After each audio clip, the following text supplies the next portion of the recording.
Fala galera, Padrão Ouro, tudo bem com vocês? Bruno Pires aqui, voltamos com mais um vídeo, mais um assunto Padrão Ouro aqui no nosso canal Pro Medicina. Se você ainda não é inscrito, é hora de você se inscrever, dar um like no vídeo, compartilha com os amigos, porque hoje vamos falar sobre H1N1, falar sobre gripe. Let's bora?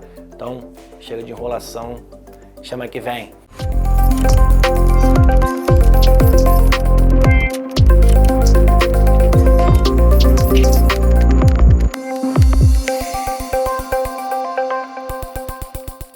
Galera, é o seguinte, o H1N1 ele é um sorotipo de um vírus chamado influenza. Especificamente, ele é um sorotipo, é um dos tipos de vírus da família do influenza A. Então, tem influenza A, influenza B, influenza C. No influenza A tem vários subtipos, sorotipos, Tem o H1N1, H3N2, H3N3, H1N2. E da onde vem esse H e esse N? São proteínas específicas do vírus e dependendo da variação dessa proteína, da sequência de aminoácidos, é que eles são classificados. Então, por exemplo, o H vem de uma proteína chamada hemaglutinina, que é justamente uma proteína que faz com que o vírus consiga reconhecer suas células-alvo e parasitá-las. Afinal, a gente lembra que todos os vírus têm ali um ciclo que depende da célula, um ciclo de reprodução intracelular. E o N vem de neuraminidase, que é uma outra proteína que está envolvida com a replicação e ativação dos vírions para se tornar vírus ativos. O vírion seria uma partícula viral não pronta, entre aspas, não apta para parasitar uma célula, e o vírus já é a estrutura viral perfeita para conseguir parasitar uma célula e iniciar e terminar o seu ciclo de reprodução. Então a classificação vem daí, dependendo do tipo de hemaglutinina e de neuraminidase, a gente classifica o vírus como H, algum número, N, algum número. E esses sorotipos de vírus, eles também têm relação com quais são os seus hospedeiros, Então, existem alguns sorotipos que têm mais afinidade com aves, outros com mamíferos, como suínos, como bovinos, como primatas, e alguns conseguem até cruzar, parasitar diferentes hospedeiros. A gente tem, por exemplo, lembra da gripe aviária, que por mutações que esse vírus sofreu, e ele sofre muito, vou explicar por quê, acabou que o vírus que inicialmente parasitava aves, ele conseguiu também parasitar humanos, depois de sofrer algumas mutações. E também tem o próprio H1N1, que é o nosso tema central aqui, o sorotipo do tema central. Ele inicialmente, historicamente, ele já parasitou uma série de mamíferos, mas foi muito falado aí quando a gente teve a gripe suína. Tem uma coisa interessante, é que esses vírus, além deles terem uma taxa de mutação muito grande, por isso, por exemplo, que a vacinação para gripe ela é dada anualmente, porque a composição da vacina tem que anualmente ser ajustada de acordo com os sorotipos que são mais prevalentes na população brasileira. Então, de acordo com estudos epidemiológicos, o Ministério da Saúde ele acaba avaliando os sorotipos que são mais frequentes. O que está rolando mais? É H1N1 junto com H3N2, junto com H5N4, e aí a composição da vacina ela é ajustada de acordo com o sorotipo mais frequente. É por isso que ela é anualmente renovada. Então esse vírus tem uma taxa de mutação muito grande, isso pela própria estrutura viral em si. O influenza, ele é qualquer tipo de influenza. Eles têm RNA como material genético inicial, É um RNA classificado como negativo. Eles têm uma espécie de RNA replicase, e essa RNA replicase, que é a enzima de replicação do material genético viral, que é ativada quando ele entra na célula, ela não faz reparos no material genético viral. Como ela não faz reparos, acaba que algumas mudanças de base nitrogenada ficam ali.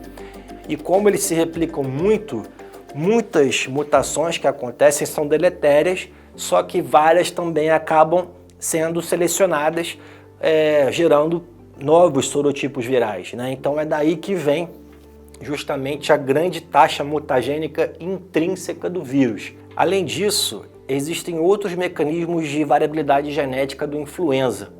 Por exemplo, já até aconteceu historicamente com alguns casos de epidemia de influenza. Quando você tem dois sorotipos diferentes que parasitam o mesmo organismo, eles podem acabar se misturando e gerando um vírus híbrido. Então, por exemplo, você tem H1N1 parasitando um suíno e um H2N2 parasitando o mesmo suíno. Eles podem parasitar a mesma célula e na hora de replicar, eles podem gerar, por exemplo, um novo sorotipo chamado H1N2 ou H2N1, entenderam? Então também tem essa mistura, né? Isso já aconteceu em alguns momentos, aconteceu, por exemplo, com a gripe suína. Na gripe suína, o tipo de influenza que tinha nas aves, ele acabou parasitando um mamífero e justamente devido a essa mistura com a influenza original que estava presente nesses mamíferos, que também foram suínos, acabou que ele se tornou capaz de parasitar humanos. Então acontece também esse tipo de variabilidade genética, o que torna a taxa de mutação desses vírus maior ainda. Então, na verdade, tem a mutação e também tem essa mistura. Então são dois fatores importantes de variabilidade. E como é que acontece a transmissão da gripe e do influenza do tipo H1N1? É uma transmissão por contato, tanto contato direto, que é o mais comum, quanto contato indireto. Como assim? É uma transmissão por gotículas de saliva. Então, essa gotícula, ela viaja ali pelo ar. Uma pessoa espirrou, tossiu, falou, respirou, porque o vírus fica presente muito nas vias respiratórias, fica na cavidade nasal, nas fossas nasais, fica na boca, fica na orofaringe, nasofaringe. Então, a pessoa que está contaminada, né, mesmo que não tenha sintomas, se ficar muito próxima da outra respirando e tal, pode acontecer essa transmissão. Mas também tem, quando acontece, né, de uma pessoa para outra diretamente pelo ar, é uma transmissão direta. Mas esses vírus conseguem suportar, a sua estrutura consegue se manter viável no meio ambiente. Então, se uma pessoa, por exemplo, você está aqui, eu estou aqui numa mesa estudando, né, e eu estou com gripe, eu vou lá e começo a respirar aqui, né, aí dou uma tossida aqui em cima, vou embora, aí vem outra pessoa aqui estudar, ela está cansada, ela vai lá e dorme aqui. Pouco tempo depois, né, não vai ser no dia seguinte, mas eu saí, já vi outra pessoa e sentou aqui. Ela pode acabar se contaminando também.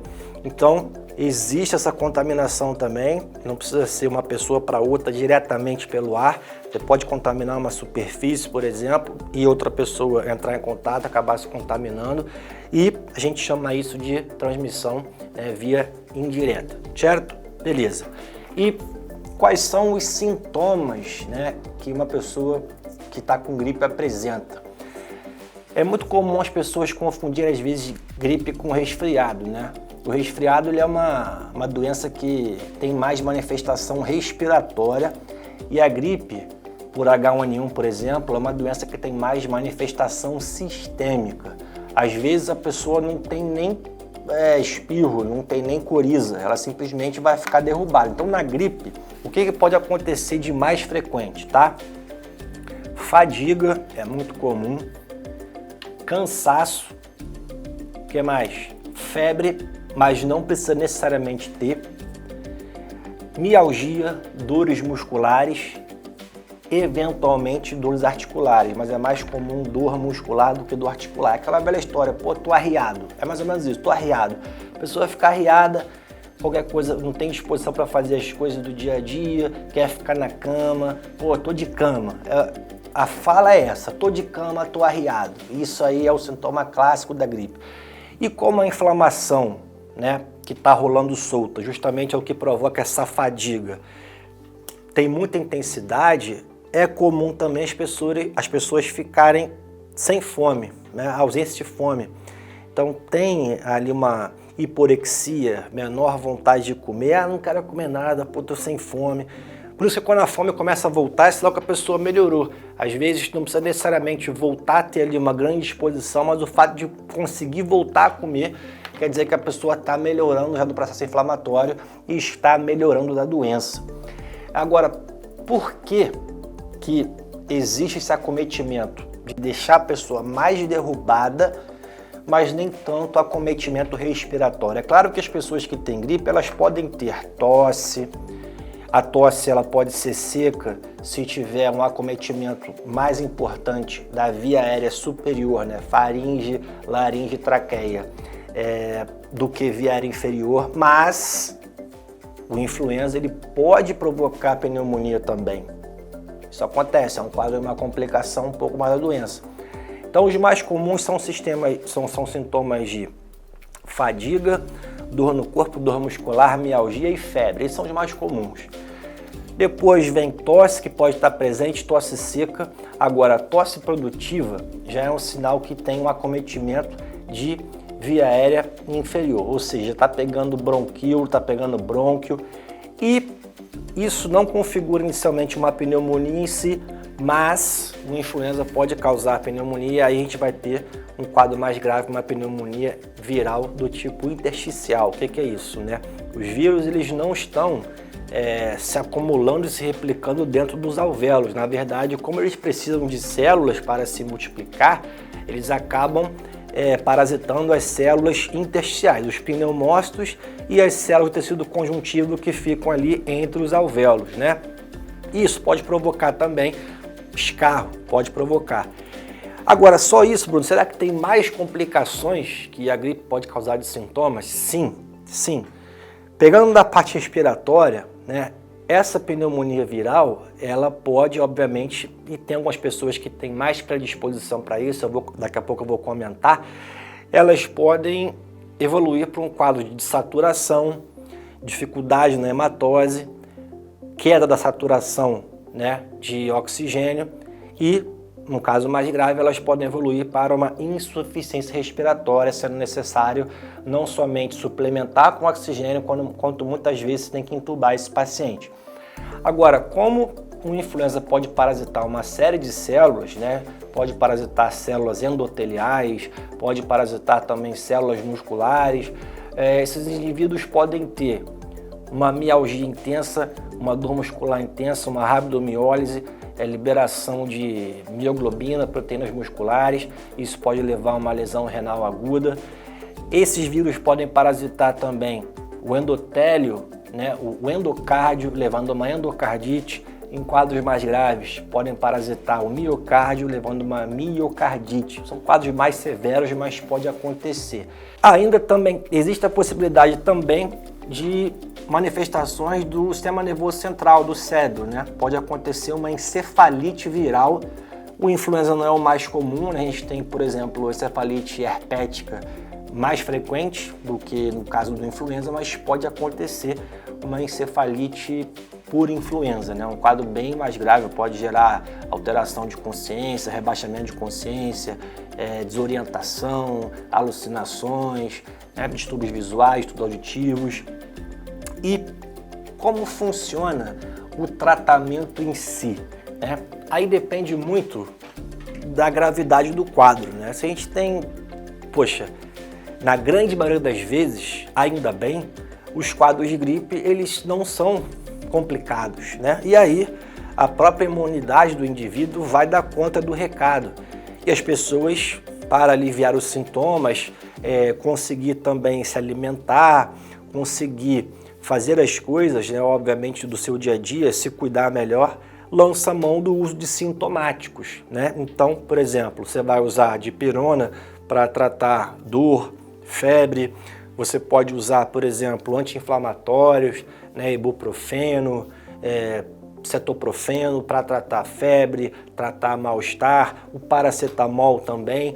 Então são os sintomáticos. Se a pessoa tiver dor de cabeça, que também pode acontecer, ela pode lançar mão também analgésico e anti-inflamatório. E eventualmente a pessoa pode ficar com quadro de vômito, quadro de diarreia, se tiver a manifestação do trato gastrointestinal. É muito importante ela se hidratar bem, tentar se alimentar, e ela pode lançar mão também de antieméticos. Cara, e nos quadros mais graves? Será que tem tratamento específico? Existe algum antiviral específico para tratar o influenza? Tem. mas existe uma janela de oportunidade. Por quê? Porque esses fármacos vão inibir justamente a replicação viral. Então, por exemplo, muitas vezes a complicação, né, no indivíduo, ela vem pela inflamação da doença e não pela própria replicação do vírus em si. Às vezes, a taxa de replicação viral já está até mais baixa, mas o corpo reagiu tão intensamente a essa presença do vírus que o problema se tornou a própria propagação da inflamação e não a quantidade viral que está muito elevada no corpo da pessoa.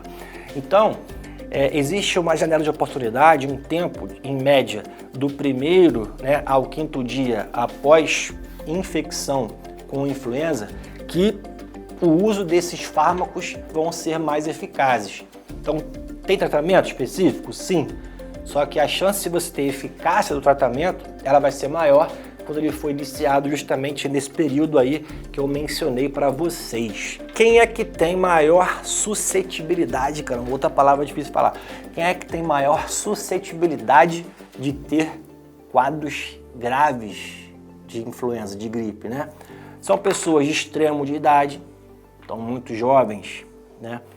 Ou muito idosos, gestantes, indivíduos com comorbidades, doenças crônicas, né?